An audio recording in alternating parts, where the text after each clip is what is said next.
Hi, I'm Natalie Rivera. 3 years ago, my sister stood in front of our entire family during Sunday brunch and told everyone I should give up on beauty school because some people are just born to be behind the camera, not in front of it. She laughed when she said it, like it was a joke we were all supposed to be in on. My mother smiled. My father nodded. My brother kept eating his eggs. That same sister called me 6 months ago, desperate, begging me to do her makeup for the biggest opportunity of her career at New York Fashion Week. I said yes. What happened next made headlines, but not the kind she wanted. Before we jump back in, tell us where you're tuning in from, and if this story touches you, make sure you're subscribed because tomorrow, I've saved something extra special for you. The air in Coral Gables that morning tasted like salt and overripe mangoes. It was one of those sticky Miami Sundays where the heat clings to your skin before you even step outside. I remember pulling into my parents' driveway and seeing Vanessa's white Range Rover already parked in the spot I usually used, the one under the shade of the jacaranda tree. I had to park in the sun. Small thing, right? But it set the tone. I grabbed the bakery box from the passenger seat, the one with the pastelitos de guayaba my mother always requested, and walked up the coral stone pathway. The front door was already open, and I could hear voices inside, that particular hum of family conversation that sounds warm until you're actually part of it. I stepped into the foyer, and the cold blast of air conditioning hit me like a wall. Everyone was already seated in the living room. Not the dining room, which is where we usually ate. The living room. That should have been my first clue. My father sat in his leather recliner, the one he'd had reupholstered twice because he refused to buy a new one. My mother perched on the edge of the sofa, her hands folded in her lap in that way she does when she's about to deliver news she thinks is important. Kyle, my younger brother, sprawled across the love seat with his phone in hand, barely looking up when I walked in. And Vanessa sat in the center of the couch, her legs crossed, wearing a cream linen dress that probably cost more than my rent. She looked perfect. She always looked perfect. That was her job, after all. Her hair fell in glossy waves over one shoulder, her skin glowed with whatever new serum her esthetician had convinced her to try, and her lips were painted a shade of rose that matched her manicure. I was wearing jeans and a t-shirt with a coffee stain near the hem that I tried to scrub out in the bathroom at a red light. Nobody got up to hug me. My mother glanced at the bakery box and said, "You're late, we already started." I checked my phone. I was 4 minutes late. 4 minutes, because there'd been an accident on US 1 and traffic had backed up all the way to Coconut Grove. I opened my mouth to explain, but my father cut me off. "Sit down, Natalie. We need to talk." The way he said it made my stomach drop. I put the bakery box on the coffee table and sat in the only open spot, a wooden chair near the window that nobody ever used because it was uncomfortable. The leather creaked when I shifted my weight. Vanessa smiled at me, one of those smiles that doesn't reach the eyes, the kind models practice in mirrors. "So," my mother began, smoothing her skirt even though it didn't have any wrinkles. "We've been talking as a family, and we think it's time we had an honest conversation with you." I looked around the room. Kyle still hadn't looked up from his phone. My father stared at a spot on the wall just above my head. Vanessa examined her nails. An honest conversation. Those words always mean someone's about to lie to your face and call it love. "Your sister brought something to our attention," my mother continued. "And we think you need to hear it." Vanessa uncrossed her legs and leaned forward, her expression shifting into something that was probably supposed to look concerned but came across as condescending. "Nat," she said, using the nickname she knew I hated. "We're worried about you." I blinked. "Worried? About what?" "About this whole makeup artist thing," she said, gesturing vaguely in my direction as if my career were something she could wave away. "You've been in beauty school for what, 2 years now? And you're still doing makeup for quinceañeras and proms. Don't you think it's time to be realistic?" The room went quiet except for the hum of the air conditioner. I felt my face get hot. Realistic about what? Vanessa sighed, like I was a child who refused to understand basic math. "Look, not everyone is meant to work in beauty and fashion. Some people just don't have the look, the presence. You're great at other things. You're smart. You could do something behind the scenes, like marketing or social media management or something. My mother nodded along like Vanessa was reciting scripture. She's right, honey. You've always been the smart one. Why not use that instead of trying to compete in an industry that's so focused on appearance? I stared at her. Compete? I'm not competing with anyone. I'm learning a craft. But that's the thing, Vanessa said, her voice dripping with fake sympathy. It's not just about the craft. It's about the whole package. When people hire a makeup artist, especially for big events, they want someone who represents the brand. Someone who looks the part. And, Nat, I don't think you realize how much image matters in this world. My father finally spoke. What your sister is trying to say is that maybe you should consider something more practical. Something where your appearance isn't part of the job. I felt like I'd been slapped. My appearance. They were sitting here, in the house I grew up in, telling me I wasn't pretty enough to do makeup. The irony was so thick I could choke on it. I looked at Kyle, hoping for some kind of backup, some sign that this was as insane to him as it was to me. He glanced up for half a second, shrugged, and went back to scrolling. This is ridiculous, I said, standing up. I didn't come here to be insulted. Nobody's insulting you, my mother said quickly. We're trying to help you. We don't want you to waste more time and money on something that might not work out. Vanessa stood up too, smoothing her dress. I'm speaking from experience, Nat. I've been in this industry for 6 years. I know how it works. And honestly, I've seen the photos you post online. Your work is fine, but you're not going to book high-end clients looking like that. Looking like what? I asked, my voice shaking now. She gestured at me again, that same dismissive wave. Just, not polished. You don't take care of yourself the way you should. Your hair, your skin, your weight. If you're going to represent beauty, you have to be beautiful. That's just how it is. I felt tears prickling at the corners of my eyes, but I refused to let them fall. Not here. Not in front of them. I looked at my mother, my father, my brother, waiting for someone to tell Vanessa she was out of line. Nobody did. Instead, my father cleared his throat. We've also been talking about your financial situation. You're 26 years old, still living in that tiny apartment, barely making rent. Your mother and I think it's time you stood on your own 2 feet without asking us for help every few months. Maybe I'd been invisible my whole life and just didn't realize it until Vanessa pointed it out. I turned off the light and went back to bed, but sleep didn't come. Instead, I lay there in the dark, listening to the sounds of the city outside my window. Car horns. Distant music. Someone shouting in Spanish. The hum of my neighbor's TV through the thin walls. Somewhere out there, Vanessa was probably asleep in her high-rise condo in Brickell, dreaming of runways and camera flashes.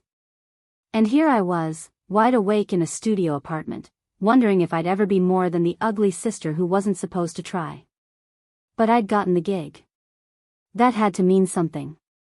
I held on to that thought like a lifeline and waited for morning. The morning of Miami Swim Week arrived with the kind of humidity that makes your clothes stick to your skin before you even leave the house.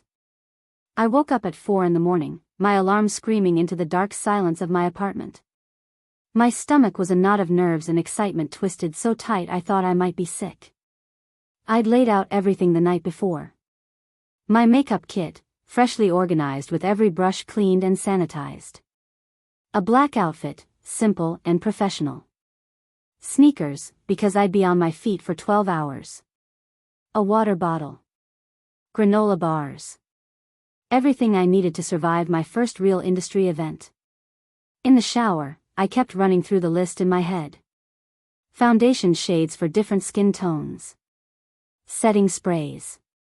Lash glue. Lip liners. I'd memorized my kit so thoroughly I could find anything blindfolded, but the anxiety still gnawed at me. What if I messed up? What if I was too slow? What if everyone there looked at me the way Vanessa had, like I didn't belong?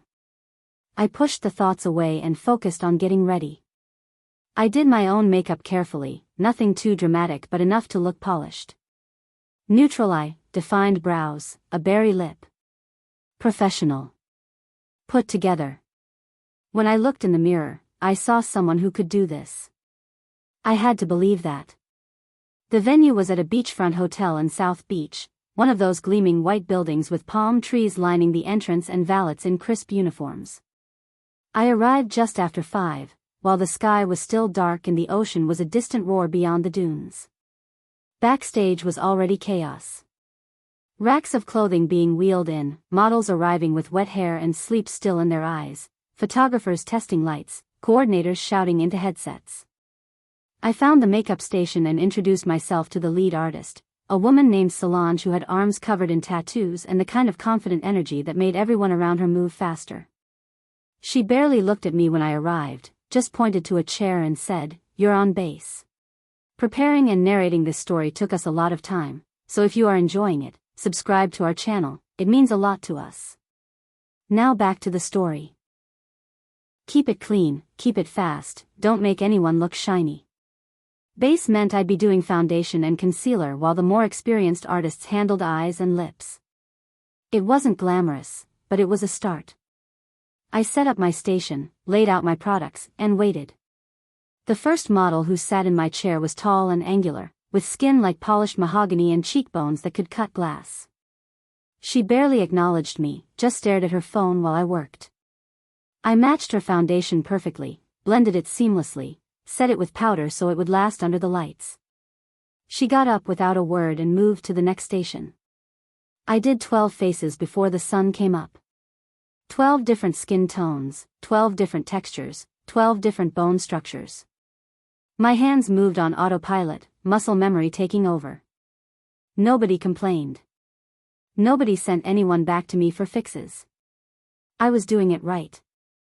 Around hour 6, during a brief lull between runway segments, Solange came over to my station. She picked up one of my brushes, examined it, then looked at me for the first time that day. "You trained somewhere local?" "Belleza Institute," I said. "Graduated 4 months ago." She nodded slowly. "Your blending is clean." "Who taught you?" "A woman named Rosa.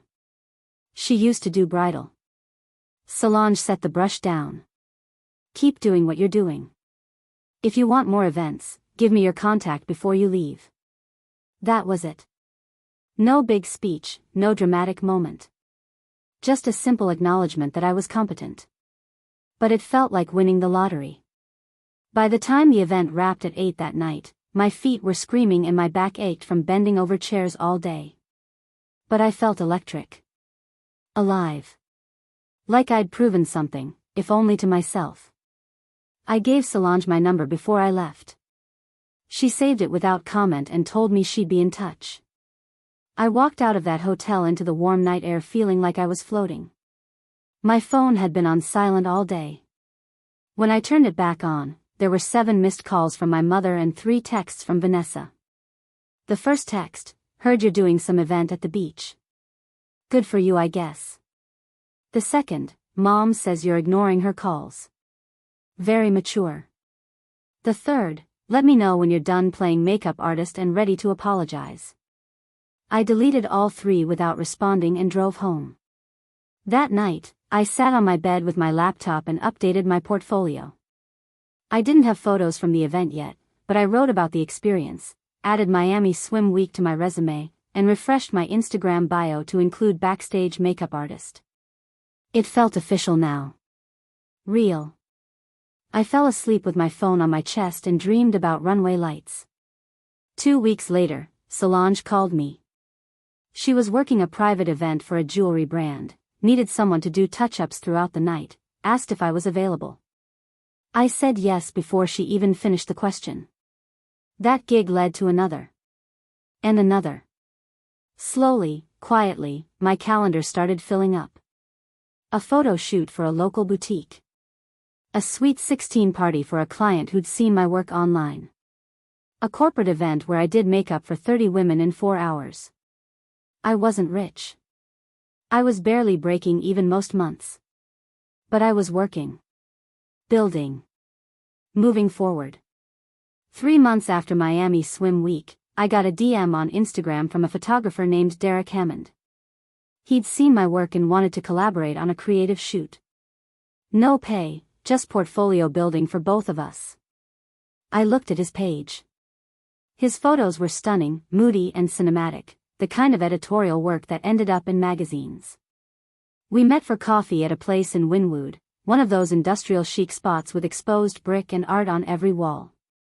Derek was tall and lean, with dark hair that fell over his forehead and a quiet intensity that made him easy to talk to.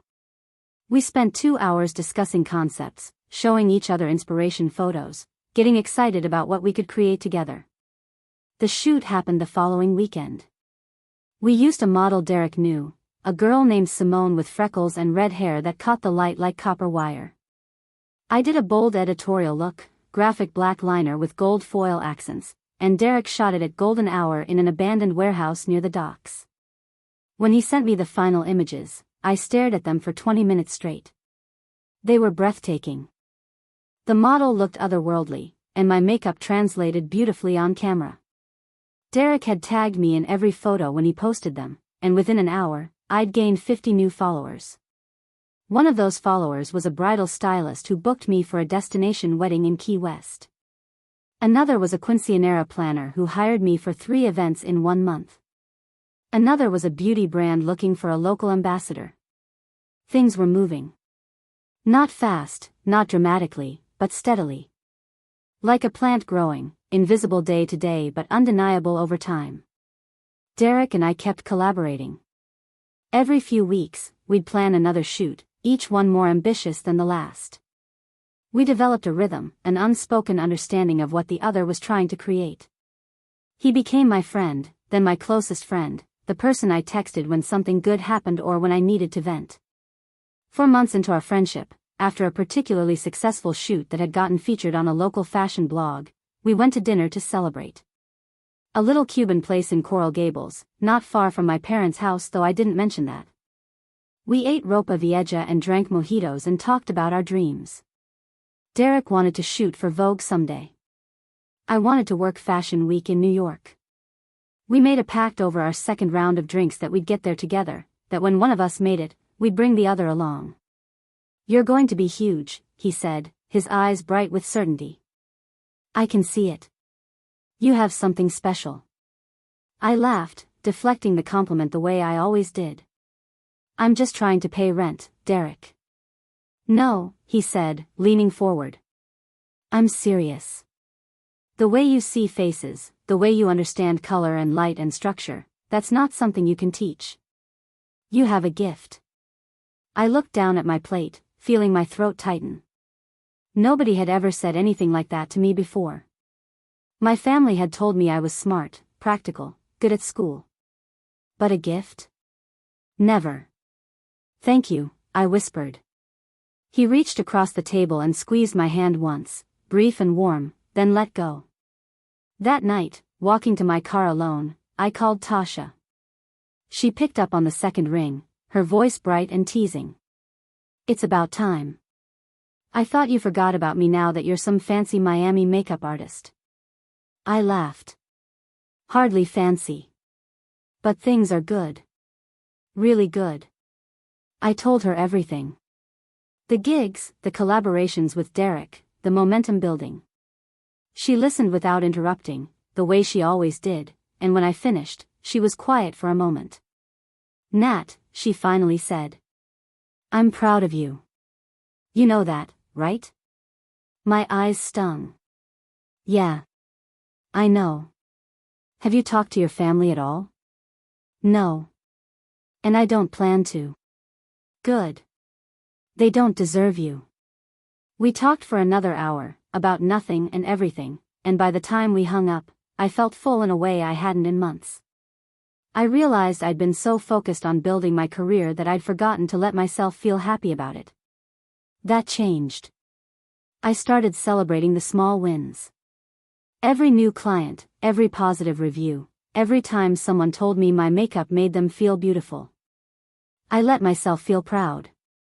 6 months after Miami Swim Week, I moved out of my studio apartment. Not to anything huge, just a one-bedroom in the same building, but it had a separate living room and enough space for a proper workstation. I painted one wall sage green and set up my ring light and a proper makeup chair I'd bought secondhand. It felt like an office. Like a real business. I started getting inquiries from out of town. A bride in Tampa wanted me for her wedding party. A model in Orlando needed headshots. I said yes to everything I could, drove hours for gigs, crashed on couches and in cheap motels, hustled like my life depended on it. Because in a way, it did. This was the life I'd chosen, the one my family said wasn't realistic. Every booking was proof that they were wrong. One afternoon, I was editing photos from a recent shoot when my phone rang. Unknown number. I almost didn't answer, but something made me pick up. Is this Natalie Rivera? Yes, who's this? My name is Adrienne Cross. I'm a coordinator for New York Fashion Week. I got your name from Solange DuPont. She spoke very highly of your work. My heart stopped. New York Fashion Week. The dream Derek and I had toasted to over mojitos. The goal that felt years away. I'm assembling a team for several shows in September, Adrienne continued. We're looking for artists who can handle high-pressure environments and deliver consistent, flawless work. Would you be interested in coming to New York for the week? I couldn't speak for a second. When I finally found my voice, it came out steadier than I felt. Yes. Absolutely. I'd be honored. We discussed logistics. Travel, accommodations, pay. It wasn't a fortune, but it was more than I'd ever made in a week. And it was New York Fashion Week. The phrase itself felt like magic. When we hung up, I sat in stunned silence for a full minute. Then I called Derek. He answered on the first ring. What's up? I got New York Fashion Week. He didn't respond immediately, and for a second, I thought the call had dropped. Then I heard him laugh, loud and genuine. Natalie. Nat. Are you serious? Dead serious. September. A whole week. Oh my God. We're celebrating. Where are you? I'm coming over right now. He showed up 20 minutes later with a bottle of cheap champagne and 2 plastic cups from a gas station. We sat on my tiny balcony, drinking straight from the bottle when the cups proved too small, watching the sun set over the city. You did it, he said. You actually did it. We did it, I corrected. None of this happens without you. He shook his head. No. This is you. Your work, your hustle, your talent. I just take pretty pictures. We clinked the bottle in a toast, and for a moment, everything felt perfect. Like all the pain and humiliation and doubt had been worth it for this one shining moment. That night, after Derek left, I sat alone with my laptop and stared at the confirmation email from Adrienne Cross. New York Fashion Week. My name on the roster. It felt surreal. I thought about texting my mother. Thought about sending Vanessa a screenshot just to prove that I'd made it despite what she'd said. But I didn't. They didn't deserve to share this moment. This was mine. Instead, I opened a new note on my phone and wrote, "Remember when they said you'd never be pretty enough? Remember when they said this was unrealistic? You're going to New York Fashion Week. Never forget how you got here." I saved it and titled it Proof. The weeks leading up to September blurred together. I took every gig I could to save money for the trip. I practiced on friends, refining my speed and technique. I studied photos from past fashion weeks, memorizing trends and looks. I bought new brushes, restocked my kit, made lists and checked them obsessively. Derek helped me put together a Fashion Week survival kit. Protein bars, blister pads, eye drops, mints, safety pins, double-sided tape. All the little things that would save me when exhaustion and chaos set in.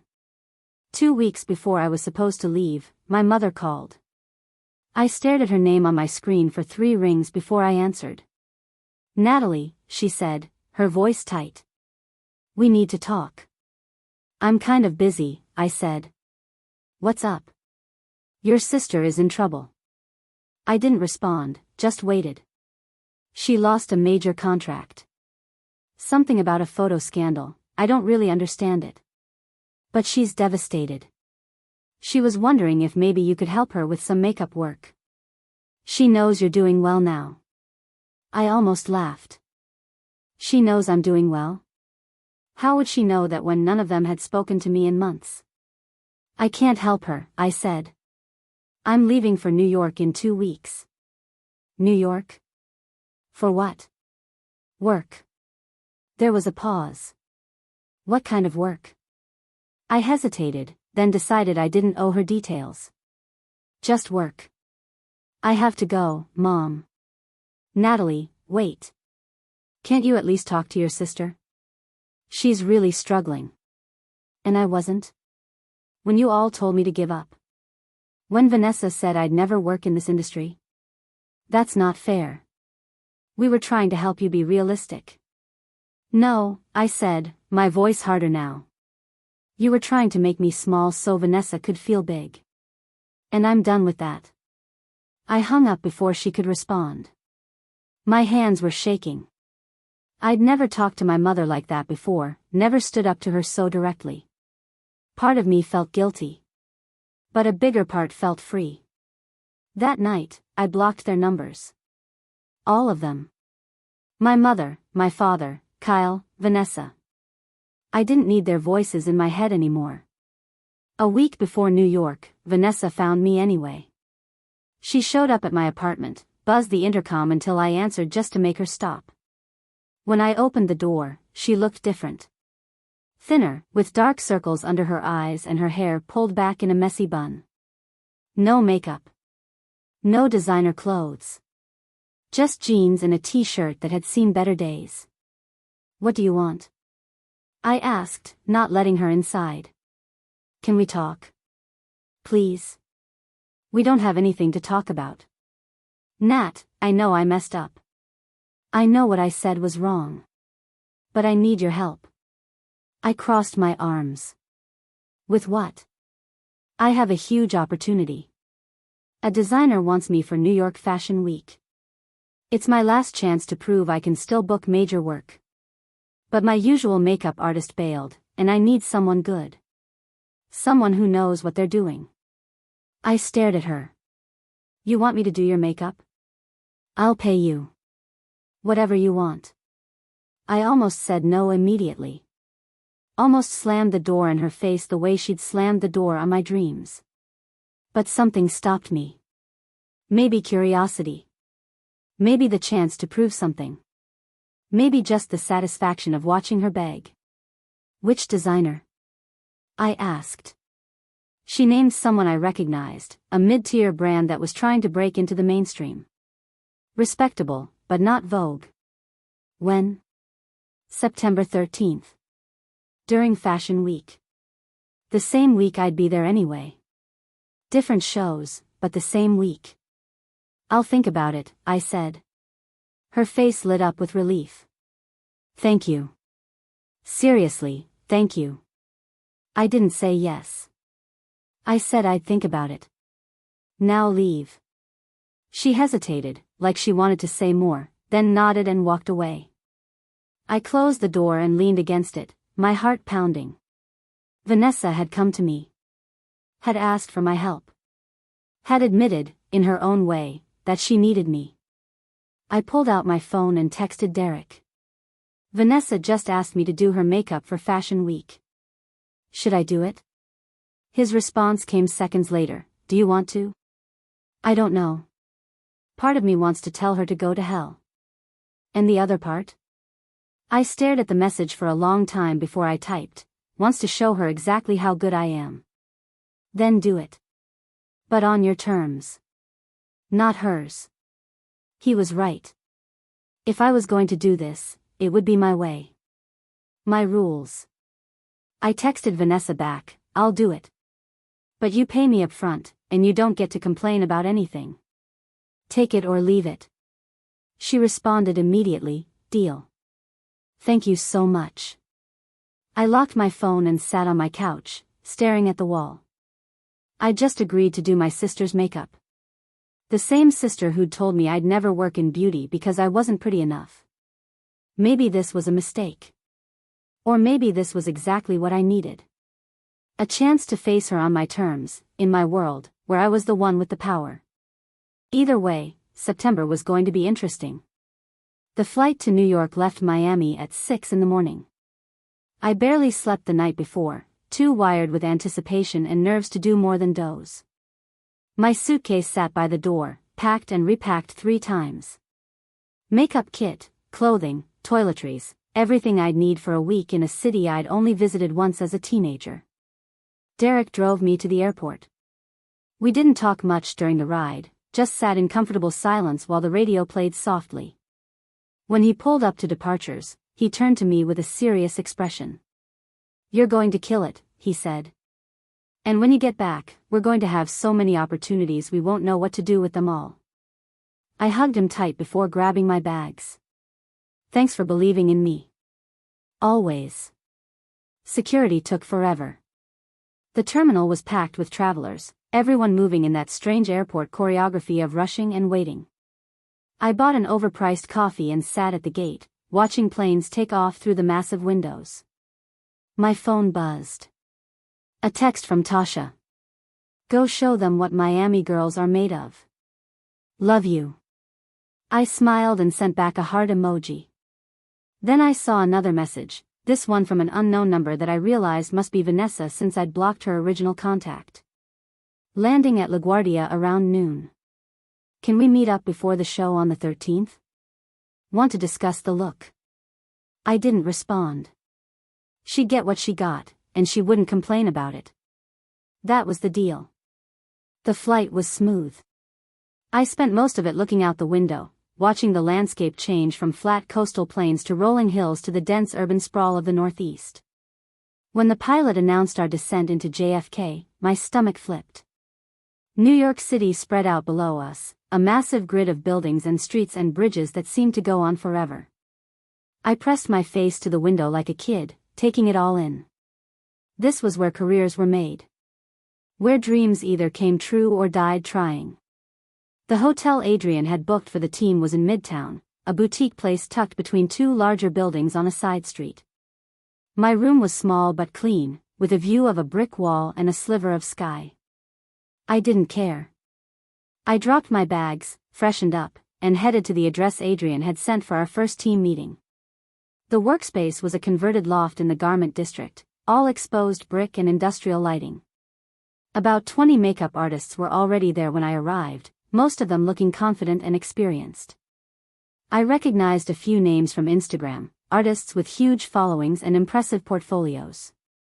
Adrian stood at the front of the room, clipboard in hand, calling out assignments. He was exactly what I'd expected from our phone call, efficient, no nonsense, the kind of person who could coordinate chaos without breaking a sweat. When he got to my name, he paired me with 3 other artists for a show on the 10th. A designer I'd heard of but never worked with, doing a collection inspired by Japanese street fashion. Bold colors, graphic lines, experimental looks. Exactly my style. We broke into our teams to discuss concepts.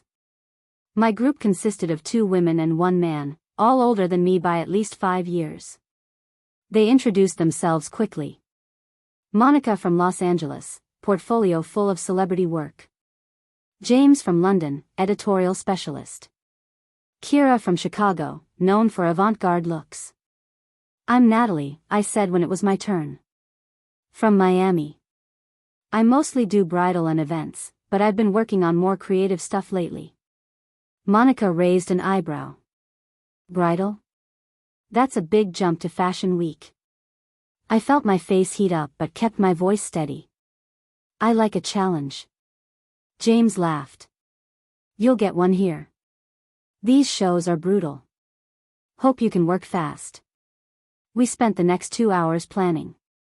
The designer wanted a look that was colorful but wearable, bold but not costume-y. We sketched ideas, tested color combinations on each other, debated techniques. By the end, we had a cohesive plan. Bright liner in unexpected colors, glossy skin, minimal everything else to let the clothes shine. When the meeting wrapped, I wandered out into the city. The streets were packed with people moving at that New York pace, everyone with somewhere to be and no time to waste. I walked for blocks, taking in the energy, the noise, the sheer density of it all. I found myself in Times Square without meaning to, surrounded by tourists and flashing screens and street performers. It was overwhelming and exhilarating at the same time. I took a photo, not for Instagram but just for me, to remember this moment. That night, I video called Derek from my hotel room. He answered immediately, his face filling the screen. "How is it?" he asked. "Insane. Amazing. Terrifying. So exactly what you expected." "Pretty much. I met my team today. They're all really experienced. I feel like the newbie." "You are the newbie," he said. "But you're also talented as hell. Don't forget that." We talked for another hour, about the city, the team, the shows coming up. When we finally hung up, I felt grounded again. Ready. The next few days were a blur of preparation. We had access to a practice space where we could test looks on models, refine our techniques, make sure everything was perfect. I worked longer hours than anyone else, staying late to practice until my hands cramped. Monica noticed. "You don't have to prove anything, you know," she said one night when everyone else had left. "You're already here. That means you're good enough. I just want to make sure I don't mess up." "You won't. And even if you do, that's how you learn. Relax a little." But I couldn't relax. This was too important. Too big.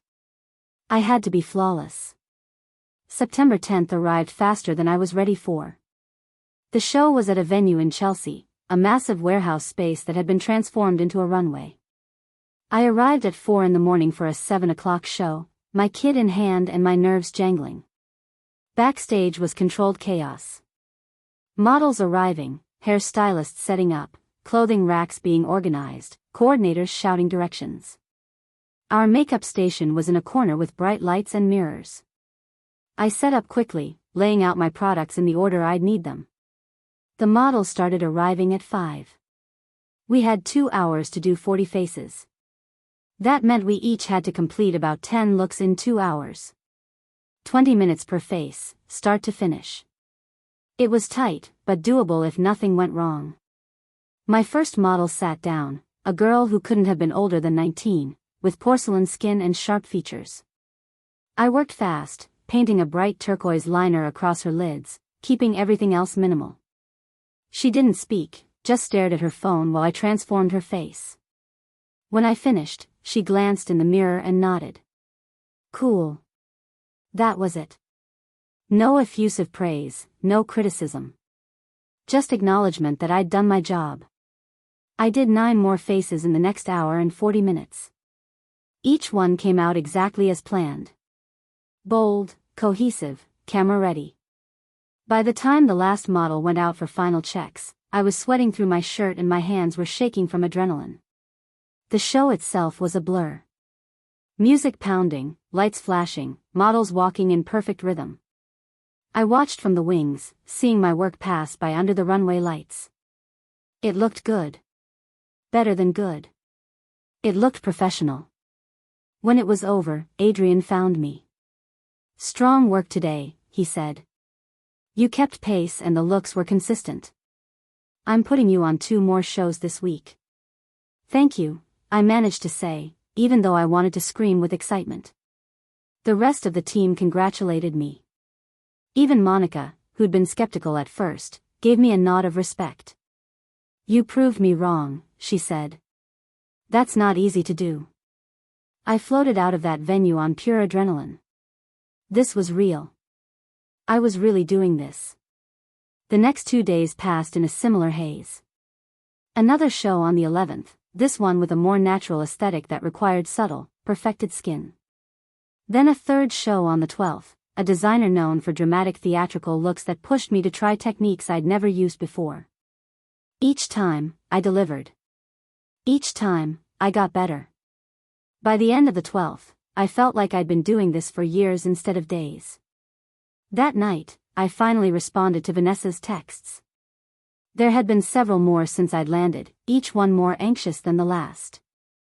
Her show is tomorrow. Meet me at the venue at noon. I'll have everything I need. She responded within seconds. Thank you so much. You have no idea how much this means to me.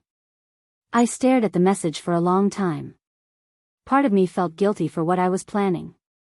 But a bigger part remembered every cruel word, every dismissive comment, every time she'd made me feel worthless.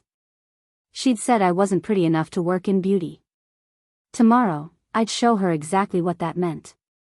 I spent the evening preparing. I pulled together a kit specifically for Vanessa, selecting products carefully. Everything I chose was high quality, professional grade, the kind of makeup that would last under lights and cameras. Nothing was wrong with any of it. But I also pulled together a backup kit. Just in case. The morning of the 13th, I woke up early and did my own makeup with extra care. Professional, polished, understated. I wanted to look the part of a successful artist, someone who belonged in this world. The venue was in Soho, a gallery space converted into a runway for the week. I arrived at 11:30, giving myself time to set up before Vanessa showed up. The backstage area was smaller than the other venues I'd worked, more intimate. The designer's team was already there, steaming clothes and organizing accessories. I found a corner with good light and set up my station. Vanessa arrived at 12 on the dot. She was with her manager Claudia, a severe woman in all black who looked at me like I was an inconvenience. Vanessa looked nervous, her usual confidence replaced by something shakier. Nat, she said, her voice too bright. Thank you so much for doing this. I know we haven't exactly been on good terms. I gestured to the chair. Sit. We don't have much time. She sat, and Claudia hovered nearby, scrolling through her phone but clearly listening to every word. So what are you thinking for the look? Vanessa asked. I'm thinking you should trust me, I said. That's what you're paying me for. Right. Of course. But maybe something natural? Glowy? You know, classic Vanessa. I started prepping her skin, cleansing and moisturizing. The designer wants editorial, I said. That's what I'm going to give you. I began working, and as my hands moved across her face, I felt a strange sense of calm. This was my domain. My skill. She might have been the model, but I was the artist. I applied her foundation flawlessly, matched her skin tone perfectly, concealed every imperfection. Her bone structure was good, I had to admit. She had the kind of face that photographed well. But there was also something hard about it, something that no amount of makeup could soften. As I worked on her eyes, she tried to make conversation. So how's it been? Fashion week? Busy. Are you working other shows? A few. That's great. Really great. I'm glad you're doing well. I didn't respond, just kept working. I was doing a bold eye, dramatic and editorial, lots of dimension and color. It was beautiful work, some of my best. When I moved to her lips, she spoke again. I know I wasn't always the best sister. I know I said things that were hurtful. You told me I wasn't pretty enough to work in this industry, I said, my voice flat. You said some people are meant to be behind the camera, not in front of it. You made me feel like I didn't belong. She was quiet for a moment. I was jealous, she finally said. You were always so smart, so talented at everything you tried. I had modeling and that was it.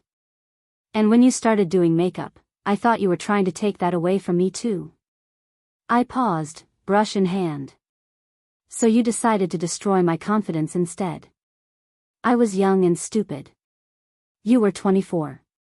That's not that young. Claudia cleared her throat. Ladies, we really need to focus. The show starts in an hour. I went back to work, finishing her lips with a bold berry shade that complemented the eye. When I was done, I stepped back to assess. The makeup was perfect. Absolutely flawless. Every technique executed beautifully, every color perfectly chosen. She looked stunning. Done, I said. Vanessa turned to the mirror and her face lit up. Nat, this is incredible. You're amazing. I mean, I knew you were good, but this is next level. Something twisted in my chest. For a second, I almost felt proud. Almost felt like maybe this could be a new beginning for us. Then I remembered. Remembered Sunday brunch. Remembered her laugh when she'd torn me down. Remembered years of small cruelties that had accumulated into a mountain of hurt. I reached for my backup kit. Actually, I said, I want to adjust something. The lighting in here is different from what it'll be on the runway. Let me just tweak the contour. Vanessa nodded, trusting me completely. Claudia had walked away to talk to someone from the designer's team. I pulled out a different contour shade, one several tones too warm for Vanessa's skin. I applied it heavily along her cheekbones, her temples, her jawline. It looked muddy immediately, like dirt smeared across her face. Then I took the darkest brown eyeshadow from my kit and packed it onto her lids, completely covering the beautiful gradient I'd created. I used a lip liner 3 shades darker than her natural lips and drew outside her lip line, making her mouth look clownish and exaggerated. With each stroke, I felt something hardening inside me. This was wrong. I knew it was wrong. But I couldn't stop. I grabbed a bright red blush and applied it in circles on her cheeks, too high and too pigmented. Then I took a glittery highlighter and slapped it across her nose and forehead until she looked like a disco ball. The whole thing took maybe 3 minutes. When I stepped back, Vanessa looked like a caricature. Like someone who'd never seen makeup before had attacked her face with random products. Perfect, I said. You're going to kill it out there. She glanced in the mirror quickly, but the lighting in the backstage area was dim and she was distracted by Claudia calling her name. She stood up, gave me a quick hug, and rushed off toward the staging area. I packed up my kit with shaking hands. What had I done? This wasn't justice. This was sabotage. This was cruel. But I couldn't take it back now. She was already in line with the other models, waiting for her cue. The show was starting. I should have left. Should have grabbed my stuff and disappeared before anyone could connect me to what was about to happen. But I couldn't move. I stood frozen in the wings, watching. The lights went up. The music started. The first model walked out and the audience applauded politely. Then the second. Then the third. Then Vanessa. The second she hit the runway, I heard it. A ripple of confusion moving through the crowd. Whispers. Someone laughed. The photographers kept shooting, but I could see them zooming in on her face, capturing every garish detail. Vanessa kept walking, her expression confused. She could feel something was wrong but didn't know what. Under the bright runway lights, her makeup looked even worse than I'd imagined. The contour was orange and streaky. The eyeshadow was muddy and unblended. The lips were clownish. The blush and highlight made her look like a child playing dress-up. She reached the end of the runway, struck her pose, and I saw the exact moment she caught her reflection in one of the monitors. Her face went pale beneath the terrible makeup. Her eyes widened. She turned and practically ran back down the runway, her walk falling apart completely. Backstage erupted. Claudia was screaming at someone. The designer was furious. Other models were staring at Vanessa, some looking sympathetic, others barely hiding their amusement. And I stood there, my kit in hand, feeling sick. Vanessa found me 30 seconds later. Her face was blotchy now, tears cutting through the makeup. What did you do? She screamed. What the hell did you do to me? Everyone in the backstage area turned to stare. I gave you what you paid for, I said, my voice cold. You sabotaged me. This was my last chance and you destroyed it. Claudia appeared, her face twisted with rage. You're done, she spat at me. I'm making sure everyone in this industry knows what you did. You'll never work again. Something snapped inside me. Maybe it was the threat. Maybe it was seeing Vanessa play the victim when she'd spent years making me feel worthless. Maybe I was just tired of being the one who took it and said nothing. Go ahead, I said loudly, so everyone could hear. Tell everyone how Vanessa Rivera asked her sister, the one she said wasn't pretty enough to work in beauty, to do her makeup. Tell them how she only called me when she was desperate, after years of tearing me down. Tell them how she made me feel like garbage for wanting the same career she had.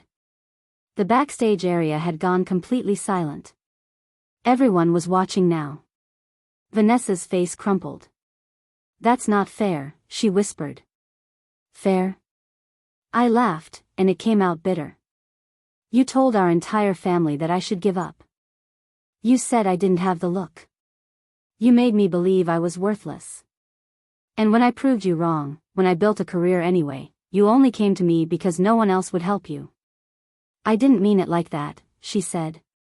Yes, you did. You meant every word. And you know what? I still did beautiful work on you. I did your makeup flawlessly. And then I changed it because I wanted you to feel what I felt that day. I wanted you to know what it's like to be humiliated in front of everyone. Tears were streaming down her face now, cutting through the mess I'd made. I hate you, she said. Good, I replied.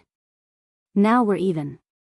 I walked out of that venue with my head high and my kit in hand. Behind me, I could hear the chaos continuing, voices raised, people arguing. I didn't look back. Outside, the September air was crisp and cool. The street was busy with people who had no idea what had just happened. I walked for several blocks before I stopped, leaning against a building wall, and let myself process what I'd done.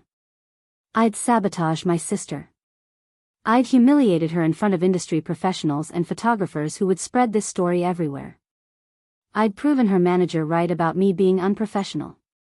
But I'd also stood up for myself. I'd finally said all the things I'd been holding in for years. I'd taken back the power she'd held over me. My phone rang. Adrian. My stomach dropped. Of course he'd already heard. Natalie, he said when I answered, his voice carefully neutral. I just got a very interesting call about an incident at the Morrison show. I know, I said. I messed up. That's one way to put it. Do you want to tell me your side? So I did. I told him everything. The years of cruelty, the Sunday brunch, Vanessa only calling when she was desperate, my moment of revenge. He listened without interrupting. When I finished, he was quiet for a long moment. Then he said, "What you did was unprofessional. It violated the trust between artist and client. Under normal circumstances, I'd have to remove you from the rest of the week." I closed my eyes. I understand. However, he continued, I also understand that family dynamics are complicated. And from what I saw of your work on the other shows, you're genuinely talented. So here's what's going to happen. You're done for this fashion week. Go home. Think about whether this is really how you want to build your career. If you decide it is, if you decide that revenge is worth more than reputation, then you're on your own. But if you want to be a professional, if you want to build something real, then call me in a month and we'll talk about next season. Thank you, I said, my voice breaking. Don't thank me yet. This story is going to spread. How you handle it will determine what comes next. He hung up. I stood on that street corner for a long time, watching people pass, feeling the weight of what I'd done settling over me. I'd gotten my revenge. I'd hurt Vanessa the way she'd hurt me. But I'd also hurt myself. And I wasn't sure if it had been worth it. I didn't go back to my hotel right away. I walked through Manhattan for hours, my makeup kit feeling heavier with every block. The city moved around me in its relentless rhythm, completely indifferent to the fact that I'd just blown up my career and my relationship with my sister in one spectacular act of self-destruction. By the time I finally made it back to my room, it was after 6. My phone had been buzzing non-stop. Texts from numbers I didn't recognize, probably reporters or industry people who'd already heard. A voicemail from my mother that I deleted without listening to. 3 missed calls from Derek. I called him back. He answered on the first ring. "Please tell me the story I'm hearing isn't true," he said. "Depends on what you heard. That you sabotaged your sister's runway look and she walked out looking like a Halloween costume." I sat down on the edge of the bed. "Then it's true." He was silent for a long moment. "Nat. What were you thinking?" "I was thinking about every time she made me feel worthless. I was thinking about Sunday brunch and being told I wasn't pretty enough. I was thinking about all those years of taking it and never fighting back." "So you decided to fight back in the most public, destructive way possible?" "Yes. I did." Another pause. "Are you okay?" "No," I said. "I'm really not." "What happened after? Are you in trouble?" I told him about Adrian's call, about being sent home, about the choice I now had to make. He listened without interrupting, which I appreciated. When I finished, he let out a long breath. "You know I love you," he said. "You know I support you no matter what. But Nat, this wasn't just about getting even with Vanessa. You made yourself look unprofessional in front of the entire industry. People are going to remember this." "I know. So what are you going to do?" "I don't know yet." "Well, figure it out. Because you're too talented to let this be the thing that defines you." We talked for a few more minutes before hanging up. His words echoed in my head. Too talented to let this define me. But what if it already had? I changed my flight to leave the next morning. There was no point staying in New York now. I packed mechanically, folding clothes I'd brought with such excitement just days ago, and tried not to think about how different I'd imagined this trip ending. That night, I made the mistake of checking social media. The photos were everywhere. Vanessa on the runway, her face a mess of badly applied makeup, her expression confused and then horrified. The comments were brutal. People dissecting every detail, making jokes, turning her into a meme. But there were other posts too. Screenshots of the backstage confrontation that someone had filmed. My words to Vanessa, about years of being torn down, about only being called when she was desperate. Those posts had a different tone. Some people were calling me unprofessional. But others were saying I was right to stand up for myself, that family trauma doesn't excuse cruelty, that Vanessa had gotten what she deserved. The story had gotten more complicated than just a makeup artist sabotaging a client. It had become about sibling rivalry, about beauty standards, about women tearing each other down. Think pieces were already being written. My Instagram had gained 3,000 followers overnight, most of them there for the drama. I put my phone on airplane mode and tried to sleep. It didn't work. The flight home the next morning felt endless. I had a middle seat between a businessman who spread into my space and a teenager who watched videos without headphones. I closed my eyes and pretended to sleep, replaying everything in my head. The look on Vanessa's face when she saw herself. The satisfaction I'd felt in that moment. The sick feeling that came right after. The things I'd screamed at her in front of everyone. All of it played on loop until I wanted to crawl out of my skin. Derek picked me up from the airport. He didn't say much, just pulled me into a hug in the arrivals area and grabbed my suitcase. We drove back to my apartment in silence, the Miami heat feeling oppressive after New York's cool September air. Inside my apartment, everything looked exactly as I'd left it. My makeup station in the corner. My certificates on the wall. The life I'd been building, now potentially destroyed by one impulsive decision. Derek ordered pizza and we sat on my floor eating it straight from the box. Finally, he spoke. "You need to make a choice. Either you own what you did and move forward, or you apologize and try to rebuild. But you can't do nothing." "I don't know if I'm sorry," I admitted. "That's fair. But you need to figure it out, because this silence isn't helping anyone." He stayed until late, and we didn't talk more about Vanessa or Fashion Week. We just watched terrible reality TV and pretended things were normal. When he finally left, I felt the loneliness settle in like a physical weight. The next few days were strange. My phone kept ringing with unknown numbers that I didn't answer. My inbox filled with messages, some supportive, some condemning, some just curious. A few publications wanted interviews. A podcast reached out. Someone from a trashy celebrity gossip site offered money for my story. I ignored all of it and tried to figure out what I actually wanted. On day 3, Tasha called. She'd flown back to Atlanta but had obviously heard everything. "Girl," she said without preamble. "What the hell happened?" I gave her the full story, holding nothing back. When I finished, she was quiet for a moment. "Do you feel better?" she finally asked. "No." "Then what was the point?" "I don't know. I thought it would feel like justice. Like finally standing up for myself. But it just feels empty. That's because revenge doesn't fix anything. It just makes you as bad as the person who hurt you." Her words stung because they were true. I'd become exactly what I hated. I'd used my skills to humiliate someone, to make them feel small and worthless. Just like Vanessa had done to me. "I think I messed up," I said. "Yeah, you did. But that doesn't mean you can't fix it. Or at least try to."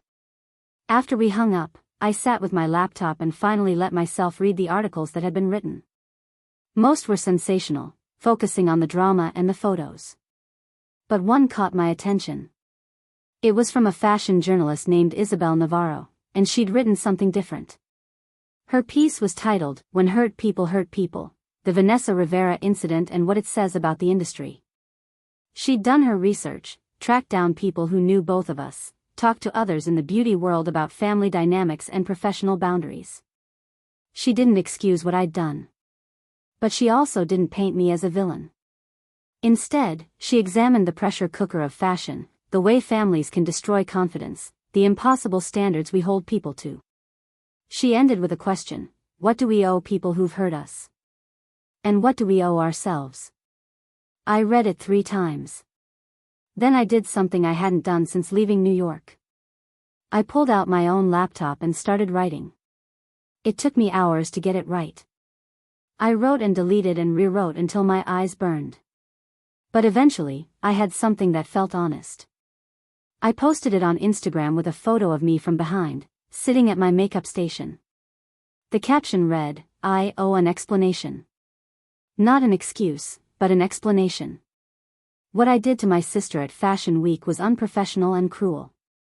I let years of hurt and anger turn me into someone I'm not proud of. Vanessa said things that damaged me deeply, made me question my worth and my place in this industry. But that didn't give me the right to humiliate her publicly. 2 wrongs don't make a right. They just make 2 people who've hurt each other. I'm taking time to figure out what kind of artist I want to be, what kind of person I want to be. To everyone who supported me, thank you. To everyone who called me out, you're right. And to Vanessa, I'm sorry. Not for standing up for myself, but for the way I did it. You deserved better than that. We both did. I posted it before I could second-guess myself and immediately turned off my phone. The response was immediate and overwhelming. By the time I turned my phone back on an hour later, the post had thousands of comments. Some people said I was just trying to save my career. Others said it took courage to admit fault. The narrative was shifting again, becoming even more complicated.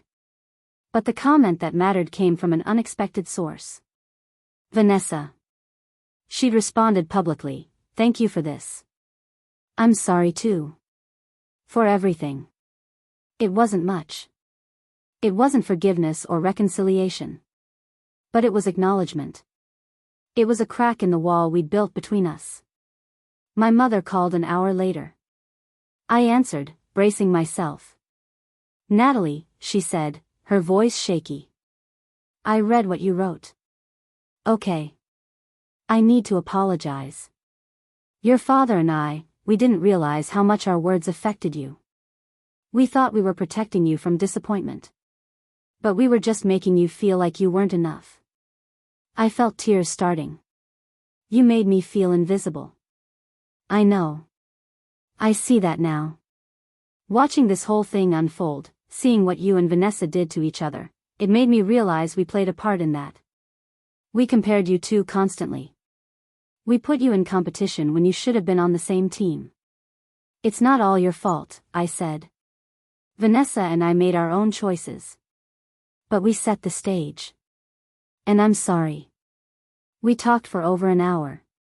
Not solving everything, not fixing years of damage in one conversation, but starting. Actually communicating instead of just performing family. When we hung up, I felt lighter. Not healed, but maybe beginning to heal. The next week, something unexpected happened. Brands started reaching out. Not the big luxury names, but smaller companies that wanted to align themselves with authenticity. A cruelty-free makeup brand asked if I'd be interested in a collaboration. An online platform that focused on real beauty standards wanted me to create content. A nonprofit that worked with young women on self-esteem asked if I'd speak at an event. The scandal hadn't ended my career. It had transformed it into something different. I also got a call from Adrian. I'd been expecting him to tell me I was blacklisted, that Fashion Week would never happen for me again. Instead, he offered something else. I've been thinking about what you said, he began. About your sister and the years of being torn down. I get it. I have a brother who made my life hell growing up, told me I'd never amount to anything because I was too feminine, too artistic. I spent years trying to prove him wrong. I didn't know that. Most people don't. But here's what I learned. Revenge feels good for about 10 seconds. Building a life that makes you genuinely happy, that lasts. So here's my offer. Next Fashion Week, I want you on my team again. But this time, I'm putting you on a different kind of show. One focused on real beauty, diverse models, makeup that celebrates individuality instead of forcing everyone into the same mold. You're serious? Completely. You messed up, but you also proved you can handle pressure and you have real talent. I'd rather work with someone who's flawed and honest than someone who's perfect and fake. I accepted on the spot. 2 weeks after returning from New York, I got a surprise visitor. I was working on a client, a bride who wanted a soft romantic look for her elopement ceremony, when my phone buzzed with a text from building security. Your sister is here. Should I send her up? My hands stilled on my brush. The bride looked at me with concern. Everything okay? Yeah, I said. Just give me 1 second. I texted back, send her up. I finished the bride's makeup in a daze, barely registering what I was doing. She loved it, tipped me generously, and left glowing. The second the door closed behind her, there was a knock. Vanessa stood in my doorway looking smaller than I'd ever seen her. No makeup, hair in a simple ponytail, wearing jeans and a sweater that looked borrowed. Dark circles under her eyes. Can I come in? She asked. I stepped aside. She walked into my apartment slowly, taking in my setup, the photos on my walls, the life I'd built without her knowing. She stopped at my makeup station, running her fingers along the edge of the mirror. You've done really well for yourself, she said quietly. Thanks. She turned to face me. I'm not here to fight. I just want to talk. Okay. We sat on opposite ends of my couch, the space between us feeling like miles. I read your post, she started. And I've been thinking a lot about what you said. About how I made you feel. I convinced myself it was just teasing, just sibling stuff. But it wasn't. I was cruel to you. Yes, you were. I was jealous. You were good at everything. School, art, making friends. I had modeling and that was it. And even that felt fragile, like it could disappear any second. So when you started doing makeup, something in the same world as me, I panicked. So you tried to push me out. She nodded. I wanted to be special. The pretty one, the successful one. If you succeeded too, what would make me matter? I leaned back against the couch. That's really messed up, V. I know. And what you did to me was messed up too. I'm not denying that. We sat in silence for a moment. Then she spoke again, her voice barely above a whisper. That moment on the runway was the worst experience of my life. Seeing myself in the monitor, realizing what you'd done, feeling everyone's eyes on me. I wanted to disappear. I wanted to die. Guilt twisted in my stomach. I'm sorry. Genuinely. I let my anger control me and I hurt you in a way you didn't deserve. But I did deserve it, she said. Maybe not the public humiliation, but the anger. I earned that. Nobody deserves to be humiliated like that. She looked at me with something that might have been gratitude. Thank you for saying that. We talked for another 2 hours. About our childhood, about the ways our parents had pitted us against each other, about the industry and its impossible standards. We didn't solve everything. Years of damage don't disappear in one conversation. But we started to understand each other in a way we never had before. Before she left, she paused at the door. I lost the contract with that designer. And my agency dropped me. That incident basically ended my modeling career. I felt sick.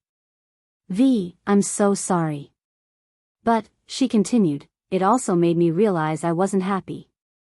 I was anxious all the time, constantly worried about my weight and my skin and whether I was booking enough jobs. So I'm taking some time. Figuring out what I actually want, not what I think I should want. What are you thinking? Maybe photography. Maybe styling. Something behind the camera instead of in front of it. I smiled despite everything. That's actually kind of perfect. After she left, I sat alone in my apartment feeling wrung out but somehow lighter. We hadn't fixed everything. We might never be close. But we'd both acknowledged our parts in the damage, and that felt like something. A month later, I got an email that changed everything. It was from Victoria Lang, a representative from a major makeup brand. They'd been following my story and wanted to meet. Not about canceling me or condemning me, but about something else entirely. We met at a coffee shop in Brickell. Victoria was in her 40s, sharply dressed, with an intensity that reminded me of Solange. I'll be direct, she said. Our brand is launching a new campaign about real beauty stories. We want to feature people who've struggled with beauty standards, who've made mistakes, who've learned and grown. We think you'd be perfect. Me? After everything that happened? Because of everything that happened. You're not perfect. You made a big public mistake. But you owned it, apologized, and you're trying to do better. That's the story we want to tell. The campaign would involve me creating content about my journey, talking honestly about family dynamics and beauty standards, and working with young women who struggled with similar issues. The pay was more than I'd made in the entire previous year. I said yes. 3 months after Fashion Week, my life looked completely different. I was creating content for the brand campaign, which had gotten overwhelmingly positive responses. I'd been invited back to New York for the next Fashion Week, this time with a more prominent role. Derek and I were planning a photography exhibition that combined his images with stories about beauty and self-worth. And Vanessa had enrolled in photography classes. We texted occasionally, nothing deep but civil. She'd sent me a photo she'd taken of a sunset, and I'd told her it was beautiful. Small steps. One evening, I was cleaning my makeup brushes when I found it. The note I'd written to myself before Fashion Week. The one titled Proof. I read it again. Remember when they said you'd never be pretty enough? You're going to New York Fashion Week. Never forget how you got here. I'd gotten to Fashion Week. I'd proven them wrong. But I'd also learned that proving people wrong wasn't enough. It didn't heal the hurt or fill the empty spaces they'd left behind. I opened a new note and wrote something different. Remember when you thought revenge would make you whole? It didn't. But learning to forgive yourself might. Keep building. Keep growing. Keep choosing to be better. I saved it and titled it Moving Forward. My phone buzzed. A text from Derek. Dinner tomorrow? I have news about the exhibition. I smiled and texted back a yes. Outside my window, Miami glowed in the evening light. Somewhere in this city, my family was going about their lives. My mother, probably cooking dinner. My father, watching the news. Kyle, gaming in his room. Vanessa, maybe editing photos or scrolling through styling inspiration. We were all flawed people who'd hurt each other in flawed ways. But we were also all trying, in our own messy ways, to be better. And maybe that was enough. I finished cleaning my brushes, organized my kit for tomorrow's client, and sat down with my sketchbook to plan some new looks. Creative, bold, beautiful looks that I'd create not to prove anything to anyone, but because I loved the art of transformation. The revenge I'd taken had been bitter and ultimately hollow. But the life I was building now, piece by piece, felt real. It felt like mine. And that, finally, felt like victory. 6 months passed like a breath held and then released. Spring arrived in Miami with its usual drama of thunderstorms and blooming bougainvillea. I stood in my new studio space, a small storefront in Wynwood that I'd signed the lease on 2 weeks earlier. The walls were painted soft pink, and my name was stenciled in gold letters on the window. Natalie Rivera Beauty. Derek was helping me arrange furniture, a vintage velvet chair we'd found at an estate sale positioned perfectly in front of ring lights and a pristine mirror. Tasha had flown in from Atlanta to help with the grand opening, currently hanging framed photos of my work on the far wall. This is really happening, I said, more to myself than anyone else. Derek grinned. Told you it would. The brand campaign had exceeded everyone's expectations. My honest conversations about beauty standards and family dynamics had resonated with thousands of people. Young women wrote to me about their own siblings, their own struggles with feeling not enough. I'd done workshops at high schools, teaching makeup while talking about self-worth. The work felt meaningful in a way that pure artistry never had. Vanessa walked in carrying a box of champagne glasses, her camera bag slung over her shoulder. She'd been documenting the studio build-out for her own portfolio, finding her voice behind the lens in a way she'd never found it in front of cameras. Where do you want these? She asked. Kitchen area, I said, pointing to the small back room. We weren't best friends. We probably never would be. But we'd found something else, something quieter and more sustainable. Respect. Understanding. The beginning of trust. My mother arrived next with my father trailing behind, his arms full of a massive flower arrangement that partially obscured his face. Kyle came last, actually putting his phone away to help set up the refreshment table. Looking around the studio at my family helping me build this dream, I felt something shift. They weren't perfect. Neither was I. But they were here, showing up in the ways they could. The opening event that evening drew more people than I'd expected. Former clients, other artists I'd met through shows and shoots, local business owners, even Solange, who gave me a fierce hug and told me she was proud. Adrian had sent flowers with a note promising he'd visit next time he was in Florida. Isabel Navarro, the journalist who'd written that first thoughtful piece about the Fashion Week incident, showed up with a photographer. She wanted to do a follow-up story about redemption and second chances. I agreed, no longer afraid of the narrative. As the evening wound down and guests filtered out, I found myself alone in the studio with Derek. We sat in the window, watching people walk by on the street outside, the Wynwood murals glowing under streetlights. Remember when you picked me up from the airport? I asked. After everything fell apart? You looked like you wanted to disappear. I did. I thought I'd destroyed everything. He bumped my shoulder with his. But you didn't. You rebuilt it into something better. I thought about the girl I'd been at that Sunday brunch, the one who'd absorbed every cruel word and believed them. I thought about the woman I'd become in New York, so consumed by anger that I'd lost sight of everything else. And I thought about who I was now, flawed and learning and trying. My phone buzzed. A message in a group chat Vanessa had created called Sisters Who Are Trying. Just the two of us, sharing photos and occasional thoughts, nothing forced.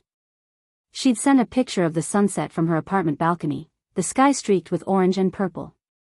Added a simple caption, "Pretty beautiful, right?" I smiled and typed back, "Stunning." Just like the photographer. 3 dots appeared, then disappeared. Then, "Thanks, Nat. For today. For everything." The studio door opened and Tasha poked her head in. "You two planning to sleep here or what?" Derek and I stood, gathering empty cups and straightening chairs. As we locked up and walked to our cars, I took one last look at my name on that window. Natalie Rivera Beauty. Not because I was trying to prove I was pretty enough. Not because I needed to compete with anyone. But because I'd built something real from the broken pieces of who I used to be. The next morning, I woke up early and did something I hadn't done in months. I opened my old diary, the one I'd read in that motel room years ago, and flipped to a blank page near the end. I wrote, "Today I'm opening a studio. Today I'm choosing to believe I deserve the space I take up. Today I'm grateful for the pain that taught me who I don't want to be, and for the second chances that showed me who I could become." I closed the book and placed it on my shelf next to my business license and the certificate from beauty school that had started all of this. My first client arrived at 9. A teenage girl with acne scars and eyes that wouldn't meet mine, brought in by her mother who worried aloud about self-esteem. I sat the girl down and talked to her not about covering imperfections but about enhancing what was already beautiful. Showed her techniques she could use herself, explained products without pushing sales. When she left an hour later, she was smiling. Not because the makeup had transformed her face, but because someone had seen her as already whole. That became the foundation of everything I built. Not perfection. Not revenge. Not proving anyone wrong. Just the simple radical act of helping people see their own worth. My sister had said I'd never be pretty enough. She'd been wrong, but not in the way either of us expected. Pretty had nothing to do with it. Worthy had nothing to do with conventional beauty. It had everything to do with the choice to keep growing even when growth was painful. That evening, I posted a photo of the studio on Instagram. No long caption, no explanation. Just the image and 3 words, "Here we grow." The likes and comments rolled in, but I barely looked at them. I was too busy planning tomorrow's appointments, sketching new creative looks, texting with Derek about our exhibition opening next month. Somewhere across the city, Vanessa was probably editing photos. My parents were having dinner. Kyle was doing whatever Kyle did. The world kept turning, indifferent to our small dramas and our smaller victories.